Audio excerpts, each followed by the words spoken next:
નમસ્કાર મિત્રો, જય માતાજી। એક મિડલ ક્લાસ માણસનું લગ્ન એવી સ્ત્રી સાથે થયું હતું જેણે ફિલોસોફીમાં એમફિલ કર્યું હતું અને સરકારી નોકરી પણ કરતી હતી। શહેરમાં આવ્યા પછી તેણે પોતાની પત્નીનું એટીએમ કાર્ડ અને ચેકબુક પોતાની પાસે રાખી લીધા અને તેની પગાર પર એશમોજ કરવા લાગ્યો। ઉલટું એ પોતાની પત્નીએ પઢી લીખેલી પત્નીને જાહેલ અને બેવકૂફ કહીને તાના મારતો રહેતો। પત્ની તેના આવા સતત ત્રાસથી તંગ આવી ગઈ હતી, પણ લોકો સામે કશું ન બોલતી। જ્યારે બાળકો મોટા થયા ત્યારે તેઓ પણ પોતાના પિતાને સમજુ અને માને નિષ્ફળ સ્ત્રી સમજવા લાગ્યા। 25 વર્ષની નોકરી પૂરી થતાં જ તે સ્ત્રીએ નક્કી કર્યું કે હવે તે પોતાના પતિને તેની સાચી ઓળખાણ આપશે અને એક દિવસ અચાનક ઘર છોડીને ગાયબ થઈ ગઈ। પતિએ તેને શોધવાની પણ તસ્દી ન લીધી અને મહિનાની પહેલી તારીખે પત્નીની ચેકબુક લઈને બેંકે પહોંચી ગયો। રાતના લગભગ 10 વાગી ગયા હતા। મહોલ્લામાં બારાતના અવાજો ધીમા પડી રહ્યા હતા। ઘરમાં ફૂલો અને મહેંદીની ખુશ્બુ ફેલાઈ હતી અને ઓરડામાં રંગબેરંગી લાઇટો ઝબકતી હતી। એ જ ઓરડામાં નવું દંપતી આયશા અને અર્પિત વર્મા શાંતિથી બેઠું હતું। આયશા પઢેલી લીખેલી એમફિલ પાસ અને કોલેજમાં લેક્ચરર હતી। શહેરમાં તેની સારી ઇજ્જત હતી, પણ તેના મનમાં એક ઈચ્છા પણ હતી કે જીવનમાં એવો સાથી મળે જે ભલે વધારે પઢેલો લખેલો ન હોય પણ તેને સમજદારો હોય। બીજી તરફ અર્પિત વર્મા માત્ર મિડલ ક્લાસ હતો। ગામમાં નાનકડી દુકાન ચલાવતો, ચતુર અને ઝડપી જીભવાળો હતો, પણ પોતાની વાત હંમેશા હુકમની જેમ મનાવડાવતો માગતો હતો। આશાએ છોકરાના ફક્ત સારા ચરિત્રની જ વાતો સાંભળી હતી એટલે રિશ્તો પાકો થઈ ગયો। તેને લાગ્યું કે ઓછું ભણવું કોઈ મોટી વાત નથી।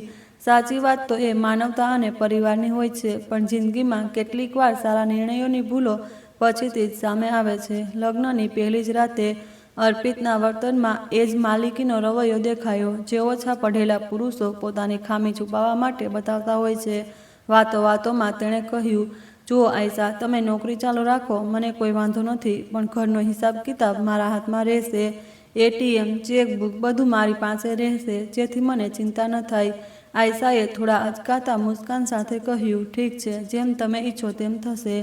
તેના અવાજમાં હળવું સુકૂન હતું, જાણે પોતાની જાતને સમજાવતી હોય કે આ જ નવું જીવન છે, આને સ્વીકારી લેવું જ બહેતર છે। અર્પિતે તેની મુસ્કાનને તેની આજ્ઞાકારિતા સમજી લીધી અને તેની અંદર એક અજીબ ગર્વ ભરાઈ ગયું કે એમફિલ કરનારી સ્ત્રી પણ તેની મરજી નીચે રહેશે। એ વિચારથી તેને સુખડ લાગ્યું। રાત વીતી ગઈ। સવારે જ્યારે તે ઉઠ્યો ત્યારે આયશા રસોડામાં ચા બનાવતી હતી। અર્પિતે પહેલીવાર તેને ઘરેણાં વગર જોઈ, પણ તેના ચહેરા પર એક અલગ જ ચમક હતી। એક પળ તેને લાગ્યું કે આ સ્ત્રી કોઈ પુસ્તક જેવી છે જેના શબ્દો કદાચ તેની સમજથી બહાર છે, પણ પછી હસીને બોલ્યો, બસ ચા સારી બનાવવાની આવડે, બાકીની ફિલોસોફી ઓફિસ માટે રાખજો। આયશાના હોઠ પર હળવી મુસ્કાન હતી, પણ મનમાં સવાલ ઉઠ્યો, શું પઢેલી લખેલી સ્ત્રીને ઘરમાં ફક્ત ચા બનાવવા માટે જ ગણવામાં આવે છે? દિવસો વીતતા ગયા અને અર્પિતના સગા આવે ત્યારે આયશાની વાહ વાહ કરતા, અરે અર્પિત, તું તો નસીબદાર છે, આટલી પઢેલી લખેલી અને સુંદર પત્ની મળી છે। એ સાંભળીને અર્પિત છાતી તાણીને કહેતો, હા, ઘરના ખર્ચની ચિંતા બિલકુલ ન કરો, બધું ગોઠવાઈ ગયું છે। આયશાને તેની આ વાત કાંટા જેવી લાગતી, પણ તે ચૂપ રહેતી। તેને લાગતું કે કદાચ સમય સાથે અર્પિત બદલાઈ જશે, તેમાં પ્રેમ, સમજ કે ઓછામાં ઓછું જવાબદારીનો ભાવ જાગશે, પણ અર્પિત બદલાવા માગતો જ નહોતો। તે ફક્ત પોતાની સફળતા અનુભવવામાં મશગુલ રહેતો। તેને પત્નીના શિક્ષણની નહીં, પત્નીની પગારનો જ ગર્વ કારણ લાગતી। એક રાતે જ્યારે આયશા ઓફિસની ફાઇલો જોઈ રહી હતી ત્યારે અર્પિતે કહ્યું, કાલે એટીએમ મને આપી દેજે, બેંકમાં કામ છે। આયશાએ વિચાર્યા વગર આપી દીધું। અર્પિતના ચહેરા પર એ જ માલિકીનો ભાવ સ્પષ્ટ દેખાતો હતો। પહેલીવાર આયશાને લાગ્યું કે અર્પિત તેના જીવન પર પૂરો અધિકાર જમાવવા માગે છે, અને એ જ દિવસથી તેના પ્રેમનો રંગ બદલાવા લાગ્યો। રાતના સન્નાટામાં જ્યારે આયશા બારી પાસે ઊભી હતી અને વરસાદના ટીપાં કાચ પર પડી રહ્યા હતા, તેના હાથમાં ચા ઠંડી થઈ ગઈ હતી। એ વિચારતી હતી કે કદાચ જિંદગી સમજથી નહીં, રવૈયાથી બદલાય છે। પુસ્તકોમાં ફિલોસોફી ભણનારી આયશાએ એ રાતે પહેલીવાર સમજ્યું કે ચૂપકિદી પણ એક વિરોધ હોય છે અને ધીરજ પણ ક્યારેક સાંકળ બની જતી હોય છે। એ જ આયશાના લગ્નની પહેલી રાત હતી જેને તે કદી ભૂલી શકી નહીં, કારણ કે એ જ રાતથી તેની કહાની નહીં પણ તેની પરીક્ષાઓ શરૂ થઈ હતી। સવારે હળવી ધૂપ બારીમાંથી અંદર આવતી હતી। પણ આયશાના દિલમાં ઘેરો અંધકાર હતો. ચાની વરાળ અને અખબારની હળવી સુગંધ ઓરડામાં ફેલાતી હતી. આયશાએ ટેબલ પર નાસ્તો મૂક્યો અને ધીમેથી બોલી, ચા થોડી ઠંડી થઈ ગઈ છે. અર્પિત અખબારમાં આંખો ગોઠવીને જ બોલ્યો, હા, આગલી વાર થોડી જલ્દી બનાવજે. વાત નાની હતી, પણ લહેરો એવો હતો કે જાણે હુકમ કરતો હોય. આયશા ચૂપ રહી અને ઓફિસ જવાની તૈયારી કરવા લાગી. અર્પિત માટે આ હવે રોજની આદત બની ગઈ હતી. દર મહિનાની 1લી તારીખે બેંક જવું, પત્નીની પગાર ઉપાડવી અને પૈસા પોતાની પાસે રાખી લેવા. મિત્રો સામે તે ગર્વથી કહેતો, પત્નીની અફસર છે, હું આરામથી જીવું છું. મિત્રો હસીને કહેતા, તારી તો કિસ્મત ખુલી ગઈ, પત્ની કમાય અને તું એશ કરે. અર્પિત પણ હસતો અને કહેતો, અસલી અકલ તો મારામાં છે, નહીં તો આ પઢેલી લખેલી ભાઈઓ બધું ફૂંકી નાખે. એમાં કંઈ સમજ હોય છે? આયશા માટે ઓફિસ હવે એક આધાર બની ગઈ હતી. કોલેજના રૂમમાં બેસીને તે વિચારતી, એ સ્ત્રી છે જેણે ફિલોસોફી ભણી હતી, લોકો સાથે ઊંડા વિષયો પર ચર્ચા કરતી હતી અને આજે પોતાની જિંદગીમાં કેદ છે. સાથી, શિક્ષકો તેની વાહ વાહ કરતા, આયશા, તમે ખૂબ મજબૂત છો, ઘર અને ઓફિસ બંને સંભાળી લેશો. તે મુસ્કુરાતી, પણ અંદરનો ઠંડક વધતો જતો હતો. સાંજે ઘરે પાછા ફરે ત્યારે અર્પિત ટીવી સામે બેઠેલો મળતો અને તાણા મારતો, આટલી બધી વાર લગાવી, ઓફિસ જ તારું ઘર છે શું? આયશા મોટે ભાગે ચૂપ રહેતી. ક્યારેક જવાબ આપવાનું મન થાય તો પણ પોતાને રોકી લેતી, કારણ કે તે જાણતી હતી કે તેનો દરેક શબ્દ બદતમીજી ગણાશે. બાળકો સામે અર્પિતનો વર્તન બિલકુલ બદલાઈ જતો. તે હંમેશા પોતાને સમજુ અને આયશાને ના સમજ બતાવતો. બાળકોને કહેતો, તમારી મમ્મીને દુનિયાદારીનું કશું જ નથી આવડતું, ફક્ત પુસ્તકોની વાતો જાણે છે. નાનો દીકરો આલોક હસીને કહેતો, મમ્મી તો હંમેશા ઉપદેશ રહે છે, પપ્પા જ વધારે અકલવાળા છે. આ વાતો આયશાના દિલને છરીની જેમ વીંધતી, પણ તે બાળકોની નારાજ ન થઈ શકતી, કારણ કે તેઓ પણ એ જ વાતાવરણમાં ઉછરી રહ્યા હતા જે અર્પિતે બનાવ્યું હતું. એક દિવસ જ્યારે આયશા ઓફિસથી પાછી ફરી ત્યારે અર્પિતે કહ્યું, તારું એટીએમ મેં બીજે જગ્યાએ મૂક્યું છે, ભૂલતી નહીં. એ સાંભળીને આયશાએ હળવી આહ ભરી. હવે તેને પોતાની પગારની પણ ખબર જ નહોતી રહેતી. તે ફક્ત નોકરી કરતી હતી, જાણે કોઈ યંત્ર, ન લાગણી, ન પોતાના પૈસા પર હક. રાત્રિ ભોજન વખતે આયશાએ કહ્યું કે આલોકની ફી આવતા અઠવાડિયે ભરવાની છે. અર્પિતે તરત જ કહ્યું, હું કાઢી લઈશ, તને ચિંતા કરવાની જરૂર નથી. અને હા, દરેક વાતમાં વધારે પડતું ના કરતી. આયશા ચૂપ રહી અને તેના ચહેરા પર જોયા કરતી હતી. એક એવો ચહેરો જો ક્યારેય મોહબ્બતથી નહીં, ફક્ત નિયંત્રણથી ભરેલો લાગતો હતો. ક્યારેક તે ઓરડાના અરીસામાં પોતાને જુએ અને વિચારે, શું હું એ સ્ત્રી છું જેણે ક્યારેય વિસ્તારના મુકદ્દમા લખ્યા હતા, જેણે ફિલોસોફીને સૌથી ઊંચું સ્થાન આપ્યું હતું? તો પછી આજે મારી ખુદદારી શા માટે ખામોશ છે? હું આટલી ચૂપ કેમ છું? આ વિચારીને તે ઊંડો શ્વાસ લે અને પોતાને સમજાવવાનો પ્રયત્ન કરે. કદાચ કોઈ સ્ત્રીને જીવવા માટે સમય જોઈએ છે, અથવા જીતવા માટે ક્યારેક ખામોશી પણ રસ્તો બની જાય છે. મહિના પછી મહિના, વર્ષ પછી વર્ષ વીતતા ગયા. આયશાના ચહેરા પર સમયના નિશાન ઊંડા થતા ગયા. અર્પિતનો સ્વભાવ દિવસે ને દિવસે સખત થતો ગયો અને બાળકો પણ હવે માના ચહેરા પર એ જ કમજોરી જોવા લાગ્યા જે અર્પિતના કઠોર શબ્દોએ તેના હૃદય પર ઉતારી દીધી હતી. એક દિવસ આલોકે કહ્યું, મમ્મી, પપ્પા બિલકુલ સાચું કહે છે, તમે નાની નાની વાતોમાં અટકી જાઓ છો. આયશાએ માત્ર એટલું જ કહ્યું, બેટા, જ્યારે તું મોટો થઈશ ત્યારે સમજીશ કે ખામોશી પણ બોલે છે અને ખામોશ રહેવું પણ એક પ્રકારનો સામનો કરવાનું હોય છે. આલોક હસીને બોલ્યો, મમ્મી, આ સવારની વાતો છોડો, અમને તો બસ ખુશ રહેવું છે. એક ક્ષણે આયશાએ પહેલીવાર અનુભવ્યું કે કદાચ ફક્ત પઢાઈ જ માણસને બદલતી નથી, માહોલ બદલે છે. રાતે બધા સૂઈ ગયા હતા. આયશાએ દરાજ ખોલ્યો. તેમાં જૂના પત્રો, કેટલીક પરચીઓ અને એક ખાલી ચેકબુક હતી. તે ઘણીવાર તેમને એમ જ જોયા કરતી હતી, જાણે તેમાં પોતાની ખોવાયેલી જિંદગી શોધી રહી હોય. બહાર ચાંદની ફેલાયેલી હતી. બારી પાસે બેસીને તેણે ધીમેથી બબડાટ કર્યો, કદાચ આ વાર્તા એક દિવસ બદલાશે, પણ ક્યારે? અને એ જ સવાલ સાથે રાત તેની ખામોશી અને આંસુઓમાં ઓગળી ગઈ. ઉપરથી જિંદગી સામાન્ય લાગતી હતી, પણ અંદરથી બધું બદલાવા લાગ્યું હતું. આયશાની ઇજ્જત તેની વિનમ્રતામાં હતી અને તેના વિદ્યાર્થીઓ તેના જ્ઞાનથી પ્રભાવિત થતા હતા. તે હંમેશા નરમ અવાજે વાત કરતી અને વિદ્યાર્થીઓને કહેતી કે ફિલોસોફી આપણને માત્ર વિચારવાનું જ નહીં, પણ સહન કરવાની કળા પણ શીખવે છે. પણ જેવી ઘરની દહેલીજ પર પગ મૂકતી, સબ્ર પોતે જ બોજ બની જતો. અર્પિત હવે લગભગ 50 વર્ષનો માણસ હતો, પણ તેનો ઘમંડ હંમેશા જવાન રહેતો. તેને પોતાની મર્દાનગી પર ખૂબ ગર્વ હતો. પત્નીની ડિગ્રી, નોકરી, સફળતા, આ બધું અર્પિતને પોતાની ઓછપનો અહેસાસ કરાવતું, જેને તે રોબ અને ગુસ્સાથી છુપાવવાનો પ્રયત્ન કરતો. ઘરમાં તે એવા હુકમ ચલાવતો જાણે કોઈ સૈનિક હોય. બેટા આલોક અને દીપ પણ માને વાત કરતા પહેલા બાપની ઇજાજત લેતા. આયશા વારંવાર વિચારતી, જેમને મેં મોહબ્બત અને સમજણની ભાષા શીખવી, આજે તેઓ તાકાત અને પૈસાની ભાષા બોલે છે. અર્પિત મોહલ્લામાં પણ પોતાને ખૂબ સફળ માણસ માનતો. તેના મિત્રો ઘરે આવે, હસી મજાક કરે અને આયશાની ચા મંગાવે. તેઓ કહે, અર્પિતભાઈ, તમારી તો કિસ્મત ખૂબ સારી છે. પત્ની કમાય અને તમે આરામ કરો. અર્પિત મુસ્કુરાતો કહે, મેં જ તેને નોકરીની સમજ આપી છે, નહીં તો સ્ત્રીને શું ખબર પૈસા ક્યાં ખર્ચવા. આયશા ચૂપચાપ રસોડામાં ચા બનાવતી રહે. તેને લાગતું કે અર્પિત ફક્ત તેની નહીં, તેની ઇજ્જત પણ અને પઢાઈનું બંનેનું મજાક ઉડાવે છે. એક દિવસ ઓફિસમાં નવી સહકર્મચારી ઈશાએ પૂછ્યું, મેડમ, ક્યારેય વિચાર્યું છે કે તમે કેટલા નસીબદાર છો? આટલી પઢી લખેલી, સરકારી નોકરી, બાળકો, સન્માન, બધું જ છે તમારી પાસે. આયશાના હોઠ પર મુસ્કાન આવી, પણ આંખોમાં ભીનાશ તરી ગઈ. તેણે ધીમેથી કહ્યું, ક્યારેક બધું હોવા છતાં માણસ પાસે કંઈ નથી હોતું. માણસ અંદરથી ખાલી હોય છે. ઈશા આશ્ચર્યચકિત થઈ ગઈ અને બોલી, મેડમ, આનો શું અર્થ? આયશાએ નજર નીચી કરી અને માત્ર એટલું જ કહ્યું, મારી જિંદગીમાં ખુશી છે, પણ મારી પોતાની મરજી નથી. આ પહેલી વખત હતી જ્યારે આયશાએ કોઈની સામે પોતાની કમજોરી પર વાંધો ઉઠાવ્યો હતો. બીજી તરફ અર્પિત મિત્રો સાથે બેસી દારૂ પીતો હતો અને ધમકાવતો હતો. પોતાને ખૂબ સમજદાર બતાવતા કહેતો હતો, જુઓ ભાઈ, સ્ત્રીને કાબૂમાં રાખવી પડે છે. આ વાત મારી પાસેથી શીખો.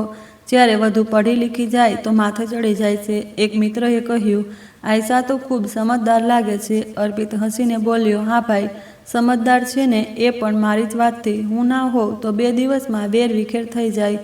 એની શી ઓકાત છે? આ કહીને તેણે ફરી ગ્લાસ ભરી લીધો, પણ અંદરથી તેને ડર હતો કે કદાચ આયશા વેર વિખેર થવાને બદલે બળવાખોર ન બની જાય. હવે ઘર આયશાને સ્મશાન જેવું લાગવા લાગ્યું હતું.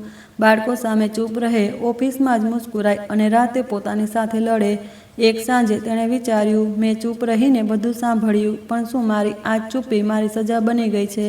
આખરે ક્યાં સુધી હું ખામોશ રહી?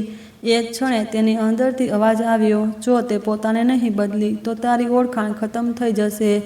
એ જ વખતે પહેલી વખત હતું જ્યારે તેની ખામોશીએ બળવાનું રૂપ લીધું. બીજી બાજુ અર્પિત પોતાને ખૂબ સફળ સમજવા લાગ્યો હતો. તેણે બાળકોના મનમાં એ વાત બેસાડી દીધી કે તેમની માં સીધી સાદી, ભાવુક અને ઓછી સમજવાળી છે. બાળકો પણ મિત્રોને કહેતા, અમારી મમ્મી સારી છે પણ તેમાં અક્કલ નથી. અને આ સાંભળીને અર્પિત ખુશ થતો, કારણ કે એ જ દ્રશ્ય તેને વર્ષોથી જોઈતું હતું. હવે ઘરમાં ફક્ત તેનો જ હુકમ ચાલતો હતો અને આયશાની ઇજ્જત બાળકોના હૃદયમાંથી પણ ઘટી ગઈ હતી. એક રાતે જ્યારે આયશા ઓફિસના કામ કરતી હતી, અર્પિત ઓરડામાં આવીને બોલ્યો, આ શું આખી રાત કાગળોમાં ડૂબી રહે છે? ક્યારેક પતિનું ધ્યાન આવે છે? આયશાએ ધીમેથી જવાબ આપ્યો, આ મારી જવાબદારી છે અર્પિત, સમજવાની કોશિશ કરો. કાલે છેલ્લી તારીખ છે. અર્પિતે તાકીને મુસ્કુરાતા કહ્યું, બસ એ જ બાકી હતું, ઓફિસના કાગળ અને તારું ફિલોસોફી. તું સ્ત્રી છે, યાદ રાખ, સમજદારી તો મર્દોની ઓળખાણ છે અને તારામાં કંઈ અક્કલ છે? આ વાત આયશાના હૃદયમાં ઘા જેવી લાગી, પણ તે શાંત રહી. તેમ છતાં તેણે ધીમેથી પણ મક્કમ અવાજે કહ્યું, અને ક્યારેક એ સ્ત્રી મર્દની ઓળખાણને અરીસો બતાવે છે. અર્પિત ચોંકી ગયો. આ પહેલી વખત હતું જ્યારે આયશાએ તેની આંખોમાં આંખો નાખીને જવાબ આપ્યો હતો. તે રાતે અર્પિતને ઊંઘ ન આવી. તેને લાગ્યું કે તેના નિયંત્રણની દિવાલમાં પહેલી તિરાડ પડી ગઈ છે. પણ આયશાને વર્ષો પછી ખૂબ ઊંડી અને શાંત ઊંઘ આવી, કારણ કે તે પહેલીવાર પોતાની ખામોશીથી બહાર નીકળી હતી. બીજી સવારે અર્પિત હંમેશાની જેમ ઘોઘાટ કરતો ઉઠ્યો. ટીવી પર સમાચાર ચાલતા હતા, હાથમાં અખબાર હતું અને આયશા ચૂપચાપ નાસ્તો બનાવતી હતી. પણ આજની ખામોશી કંઈક અલગ હતી. આયશાની આંખોમાં એક અજાણ્યો સુકૂન હતો, જાણે તે કોઈ મોટા નિર્ણયની ખૂબ નજીક પહોંચી ગઈ હોય. તેનો દીકરો આલોક ખુરશી ખેંચીને બેઠો અને બોલ્યો, મમ્મી, આજે તમે પપ્પા સાથે બેંક જઈ રહ્યા છો ને? આયશાએ ધીમેથી કહ્યું, ના બેટા, આજે હું પોતે જઈશ. અર્પિત ચોંકી ગયો અને અખબારમાંથી નજર ઊંચી કરીને બોલ્યો, શું હર્ષ, તું જશે? હું તો હંમેશા જાઉં છું, તારે ત્યાં શું કામ? આયશાએ શંકાભરી નજરે ચા તેની સામે મૂકી અને બોલી, હા, પણ આજે મારું ખાસ પોતાનું કામ છે. કેટલાક ફોર્મ જમા કરાવવાના છે અને કેટલાક કાગળો પર સહી પણ કરવાની છે. આ સાંભળીને અર્પિતના કપાળ પર કરચલીઓ પડી ગઈ. તેણે કહ્યું, તો હવે તને મારા પર શક થવા લાગ્યો છે? આટલા વર્ષ પછી આ નવો શોખ કેમ? આયશાએ પહેલીવાર તેની આંખોમાં જોઈને કહ્યું, ના તો મને શક છે, ના કોઈ શોખ. બસ હવે સમય આવી ગયો છે કે હું પોતાનું કામ પોતે કરું. ઓરડામાં એકદમ સન્નાટો છવાઈ ગયો. અર્પિતે અખબાર બંધ કરીને ચા ટેબલ પર મૂકતા કહ્યું, જોઈ લેજે, તારા જેવો નિર્ણયો હંમેશા નુકસાન જ કરે છે. સ્ત્રીઓના નિર્ણયથી ક્યારેય કોઈને ફાયદો થતો નથી. આયશા મુસ્કુરાઈ અને બોલી, ક્યારેક આવા જ નિર્ણયો જિંદગી બદલી નાખે છે. આ વાત અર્પિત માટે એક નવી સત્યની શરૂઆત હતી. બપોર સુધીમાં આયશા બેંક પહોંચી ગઈ. કાઉન્ટર પર બેઠેલી નવી છોકરીએ મુસ્કુરાતા કહ્યું, મેડમ, તમારું એટીએમ ખૂબ જૂનું છે, અમે નવું કરી આપીએ. આયશાએ માથું હલાવ્યું, ફોર્મ પર સહી કરી અને મનોમન વિચાર્યું, હવે સમય છે કે પોતાની જિંદગી પણ એક નવી કરી લઉં. એ જ ક્ષણે તેણે નક્કી કરી લીધું કે પોતાનું ખાતું અલગ કરાવીને પોતે જ સંભાળશે. એના માટે આ નાનકડું પગલું પહેલો મોટો બદલાવ હતો. સાંજે જ્યારે તે ઘરે પાછી ફરી ત્યારે અર્પિતનો મૂડ ખૂબ ખરાબ હતો.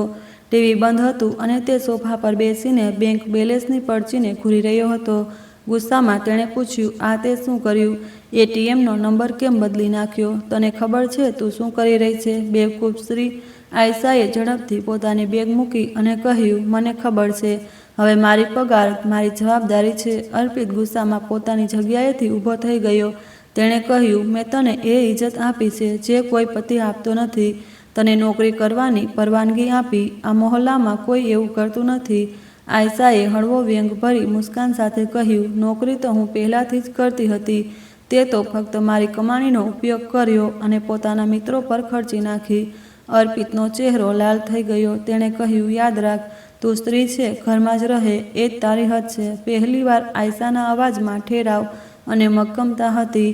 આ જ તારી ભૂલ છે અર્પિત. તે સમજ્યું કે સ્ત્રી જ ઘરની ફક્ત ચીજ હોય છે, પણ જ્યારે સ્ત્રી વિચારવા લાગે ત્યારે દુનિયા બદલી નાખે છે. આ કહીને તે પોતાના રૂમમાં ગઈ અને દરવાજો ધીમેથી બંધ કરી દીધો. પણ અર્પિતને એવું લાગ્યું કે જાણે તેની જિંદગીનો એક દરવાજો હંમેશ માટે બંધ થઈ ગયો હોય. બીજા દિવસે આયશા કોલેજમાં પોતાના અધિકારીને મળી અને પોતાની પગાર નવા ખાતામાં જમા કરવાની વાત કહી. તેને એકાઉન્ટ ઓફિસ નોક મોકલી દેવામાં આવી. અધિકારીએ સહી કરતા કહ્યું, કદાચ આ નાની વાત છે, પણ લાગે છે કે આ તમારી જિંદગીમાં મોટા વળાંકની શરૂઆત છે. આયશા મુસ્કુરાઈ અને બોલી, ક્યારેક માણસને પોતાની સાથે મળવા માટે નાની નાની આઝાદીઓની જરૂર પડે છે. ઘરે પાછા ફરતા તેણે પહેલીવાર બારીની બહાર જોયું. શહેરની રોશનીમાં એક અજીબ ચમક હતી, જાણે ફક્ત તેના માટે ઝગમગાટ કરતી હોય. ઘણા વર્ષો પછી તે પોતાને જીવંત અનુભવી રહી હતી. બીજી તરફ અર્પિતની જિંદગી સંભાળવાને બદલે વધુ વેરવિખેર થવા લાગી અને તેના મિત્રો પણ હવે ધીમે ધીમે દૂર થવા લાગ્યા, કારણ કે હવે તેની પાસેથી લાભ લેવા માટે કંઈ બચ્યું નહોતું. તે વારંવાર મહોલ્લાના ચબૂતરા પર બેસીને સિગારેટ પીતો અને બબડાટ કરતો. પઢેલી લખેલી સ્ત્રીઓનો આ જ અંજામ હોય છે. આ માણસને નાનો બતાવવા લાગે, પણ અંદરથી તે જાણતો હતો કે આ અંજામ તેણે પોતે જ બનાવ્યો છે. એક રાતે આલોકે જોયું કે તેની માં આંગણામાં બેસીને શાંતિથી આકાશ તરફ જોઈ રહી છે. તેના ચહેરા પર એક એવું સુકૂન હતું જે તેણે પહેલાં ક્યારેય જોયું નહોતું. તેણે પૂછ્યું, મમ્મી, પપ્પા તમારાથી નારાજ છે? આયશાએ નરમ અવાજે કહ્યું, બેટા, ક્યારેક ગુસ્સો પણ જરૂરી હોય છે, જેથી માણસ પોતાની ભૂલ ઓળખી શકે અને સમજી શકે કે તે શું ખોટું કરી રહ્યો છે. આલોકે ગૂંચવાઈને પૂછ્યું, શું પપ્પા ખોટા છે? આયશા બોલી, ના, તે ફક્ત સમજી નથી શકતા. સ્ત્રીને સન્માન આપવામાં આવતું નથી. તેને કમાણીની જેમ લૂંટવી ન જોઈએ. રાતના છેલ્લા પહોરમાં આયશાએ પોતાની ડાયરી ખોલી અને લખ્યું, આજે પહેલી વાર લાગ્યું કે હું ખરેખર શ્વાસ લઈ રહી છું. મારી ચૂપ્પી જ મારો વિરોધ બની ગઈ છે અને વિરોધ હંમેશા બૂમો પાડીને નથી થતો. ક્યારેક તો શાંતિથી પણ શરૂ થાય છે. તે ઘર છોડે તે પહેલાં દરેક વસ્તુ ચૂપચાપ યોગ્ય રીતે ગોઠવી રહી હતી. સવારના 6:30 વાગ્યા હતા. રૂમમાં ચાની સુગંધ ફેલાઈ ગઈ હતી. ટેબલ પર નાસ્તો મૂકેલો હતો, ઈંડા, પરોઠા અને હંમેશાની જેમ અખબાર. અર્પિત અખબારના પાના ફેરવી રહ્યો હતો અને આયશાનો અવાજ એ વાતાવરણમાં ખોવાઈ રહ્યો હતો. તેણે ધીમેથી કહ્યું, ચા ઠંડી થઈ જશે. અર્પિત જોયા વગર જ કહ્યું, પહેલાંનું અખબાર હજી પૂરું થયું નથી. આ સાંભળીને આયશાએ નજર નીચી કરી લીધી. હવે તે જવાબ નહોતી આપતી, કારણ કે તેને લોકોની વાતો અને દુનિયાને ઊંડાણથી જોવાનું શીખી લીધું હતું. અને જ્યારે સ્ત્રી જોવા લાગે ત્યારે તેની અંદર ઘણું બધું બદલાવા લાગે છે. આજે ઓફિસમાં આયશાના 25 વર્ષ પૂરા થઈ રહ્યા હતા. સાથીઓએ તેના માટે નાનકડી પાર્ટી રાખી હતી. આયશાએ અરીસામાં પોતાને જોયું. તેના વાળ ઘણા સફેદ થઈ ગયા હતા. ચહેરા પર હળવી ઝુર્રીઓ હતી, પણ આંખોમાં એ ચમક હતી જે ક્યારેક તેની ફિલોસોફીની ક્લાસમાં હોય છે. તે પહેલેથી જ તૈયાર હતી અને અર્પિતે વ્યંગભર્યા અવાજે કહ્યું, લાગે છે આજે કોઈ મોટી દાવત છે. આયશા હળવેથી મુસ્કુરાઈ. હા, આજે મારી નોકરીના 25 વર્ષ પૂરા થયા છે. અર્પિતે બેધ્યાનપણે કહ્યું. તો શું થયું? એમાં કંઈ મોટી વાત છે? કોઈ કારનામો તો કર્યો નથી, બસ નોકરી જ કરી છે. આ વાત આયશાના હૃદયમાં ઊંડી ચૂકી ગઈ અને તે વિચારવા લાગી, હા, નોકરી જ કરી છે, પણ એ જ તો મારી જિંદગી છે. ઓફિસ પહોંચતા જ ફૂલોથી તેનું સ્વાગત થયું. આયશા, ઈશા, અંશિકા, બધા સાથીઓએ તાળીઓ પાડી. ડિરેક્ટરે સર્ટિફિકેટ આપતા કહ્યું, અમને આયશા વર્મા પર ગર્વ છે. તમે આ ઓફિસને ખૂબ ઇજ્જત આપી છે. તમારા જેવા લોકો જ સરકારી વ્યવસ્થાનો પાયો હોય છે. આયશા મુસ્કુરાતી માથું ઝુકાવ્યું, પણ અંદરથી એક અવાજ ઉઠ્યો, મેં અહીં બધું સંભાળ્યું, પણ પોતાનું ઘર કેમ ન સંભાળી શકી? પોતાની જિંદગીનો નિર્ણય કોઈ બીજાને કેમ સોંપી દીધો?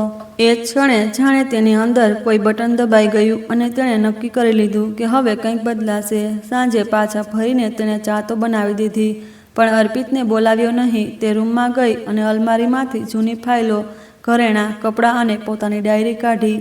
ડાયરીના છેલ્લા પાના પર તેણે લખ્યું, હું આજે પોતાની હયાતીને આઝાદ કરી રહી છું. મને એ જગ્યાએ ના શોધજો જ્યાં હું રહેતી હતી, કારણ કે હવે હું એ જગ્યાએ નહીં રહું જ્યાં ફક્ત જિસ્મની જરૂરત હોય.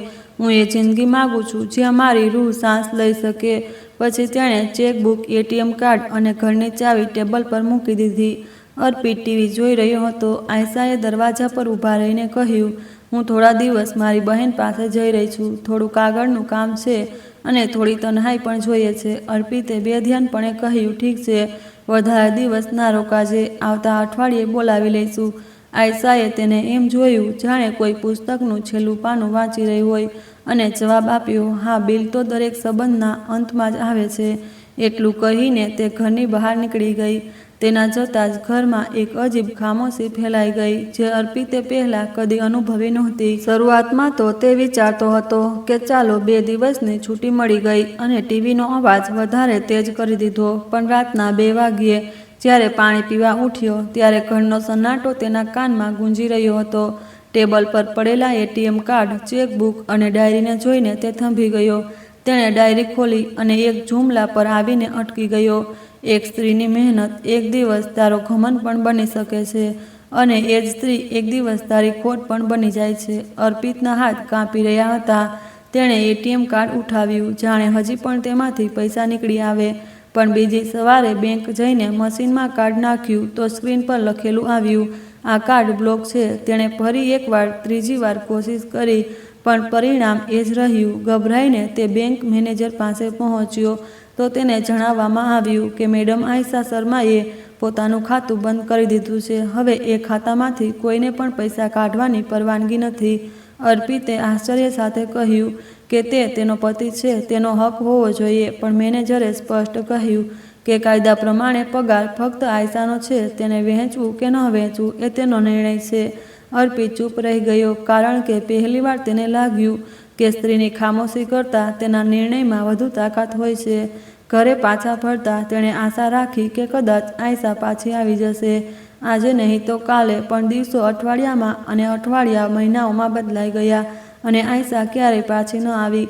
મહોલ્લામાં લોકો વાતો કરવા લાગ્યા, મિત્રો તેને મળવાથી બચવા લાગ્યા અને આલોક તથા દીપ યુનિવર્સિટી ચાલ્યા ગયા. તે પછી અર્પિતનું ઘર એકદમ ખાલી થઈ ગયું. એક દિવસ જ્યારે અર્પિત રૂમમાં એકલો બેઠો હતો, પવનથી દરવાજો હળવો હલી ગયો. તે ગભરાઈને બોલ્યો, આયશા, પણ ત્યાં કોઈ નહોતું, ફક્ત ખામોશી. એ જ ખામોશી જે હવે તેની જિંદગીની સજા બની ગઈ હતી. આયશાની જિંદગીમાં હવે ખુદદારી અને સુકૂન પાછું ફર્યું હતું અને અર્પિતના ઘરની સાંજો પહેલાં જેવી રોશન નહોતી રહી. એ જ નાનકડું મકાન, એ જ 4 દિવાલો, પણ હવે જાણે દરેક દિવાલની ભાષા બદલાઈ ગઈ હોય.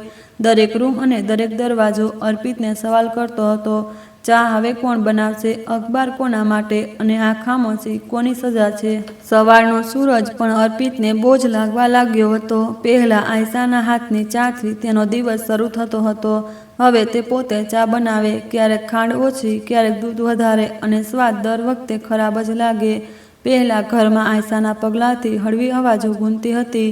હવે ફક્ત જામી ગયેલી ખામોશી અને અર્પિતની ઉધરસ સંભળાતી હતી.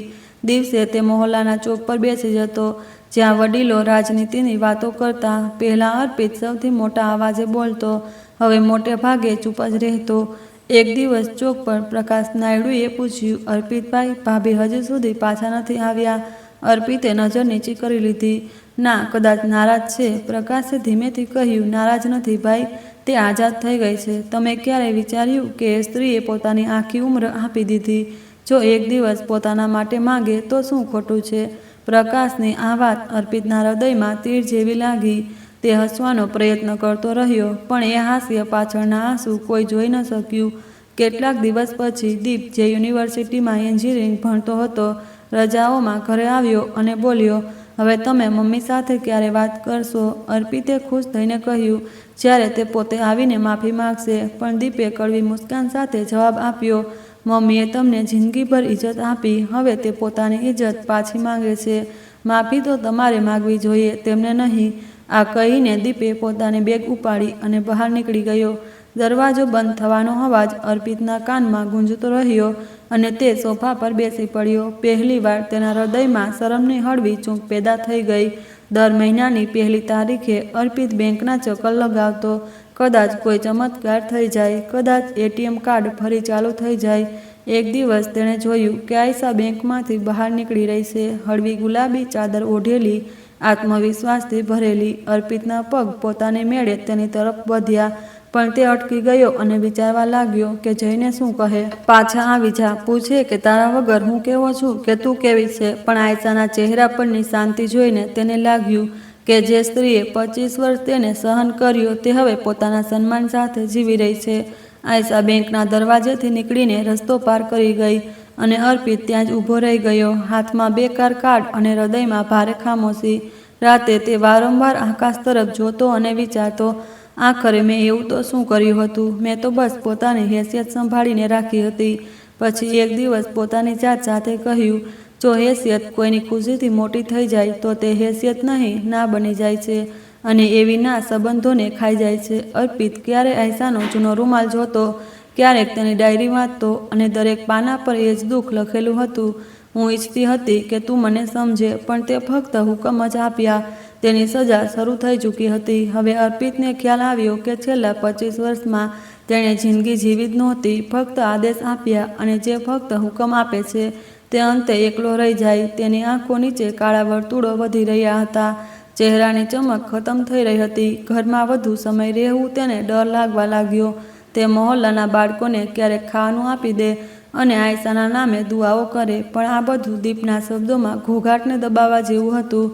સાચો સુકૂન નહોતો આપતો. એક રાતે વીજળી ગઈ તો અર્પિતે મીણબત્તી પ્રગટાવી અને દિવાલ પર લાગેલી જૂની તસવીરો જોઈ. આયશાની જવાનીની તસવીર જોઈને તે ધીમેથી બોલ્યો, તું બિલકુલ સાચું કહેતી હતી આયશા, તારી તનખ્વાહ તો બસ એક કારણ હતું, પણ તારી ખામોશી એ જ સાચી તાકાત હતી.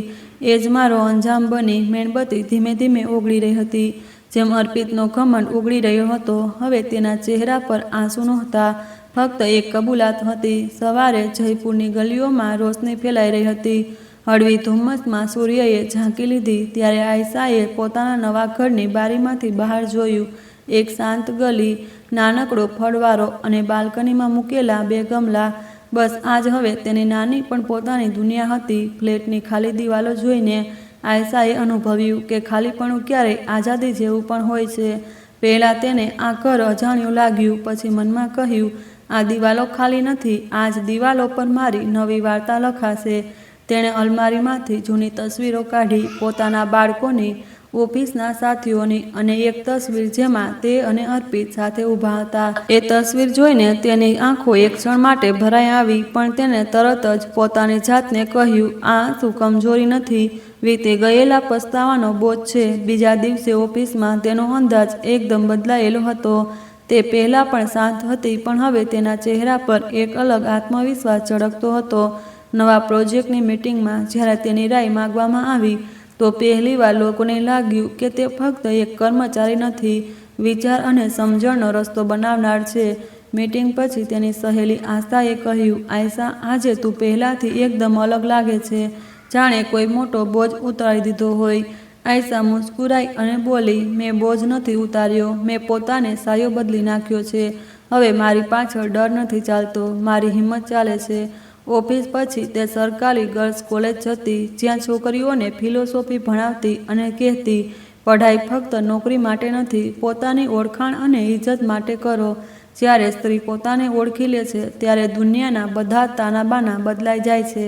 એક દિવસ એક વિદ્યાર્થિનીએ તેને પૂછ્યું, મેડમ, તમે ક્યારેય ડરતા નથી? આયશાએ કહ્યું, હું પણ ડરતી હતી, હું પણ સ્ત્રી છું, પણ એક દિવસ સમજ આવી કે ડર પણ એક પ્રકારની જેલ છે અને આઝાદીનું પહેલું પગલું છે. ડર છોડી દેવું. કેટલાક મહિના વીતી ગયા અને એક દિવસ દીપ અચાનક ફ્લેટ પર આવી પહોંચ્યો. માને જોઈને તેની આંખો ભરાઈ આવી. તેણે કહ્યું, મમ્મી, હું તમારા વગર અધૂરો છું. હવે સમજાયું કે તમે હંમેશા સાચા હતા, હું અને પપ્પા જ ખોટા હતા. હવે તે બદલવાની કોશિશ કરી રહ્યા છે. આયશાએ તેને છાતીએ વળગાડ્યો અને બોલી, બેટા, મેં ઘર નથી છોડ્યું, મેં ફક્ત પોતાને પાછું મેળવી લીધું. દીપે માનો હાથ પકડીને કહ્યું, મમ્મી, પપ્પા હવે વારંવાર ચૂપ રહે છે, ગુમસુમ થઈ જાય અને તમારી ઘણી વાતો કરે છે. આયશાએ એક ક્ષણ આકાશ તરફ જોયું, જાણે કોઈ માટે દુઆ માંગતી હોય, અને બોલી, ભગવાન કરે કે તે પોતાની અંદરનો અવાજ સાંભળી લે, પોતાને સમજવાની કોશિશ કરે, કારણ કે હું તો વર્ષોથી તેમની ખામોશીમાં જ ભટકતી રહી છું. હવે આયશાની સવાર યોગથી શરૂ થાય, પછી ઓફિસ જાય, સાંજે લેક્ચર આપે અને રાતે પોતાની પુસ્તક સ્ત્રી વજૂદ અને આઝાદી. તેને લખ્યું, મેં શીખ્યું છે કે મર્દને બદલતા પહેલાં સ્ત્રીને પોતાને બદલવું પડે છે. જ્યારે તે પોતાને ઓળખી લે છે, ત્યારે આખું વાતાવરણ બદલવા લાગે.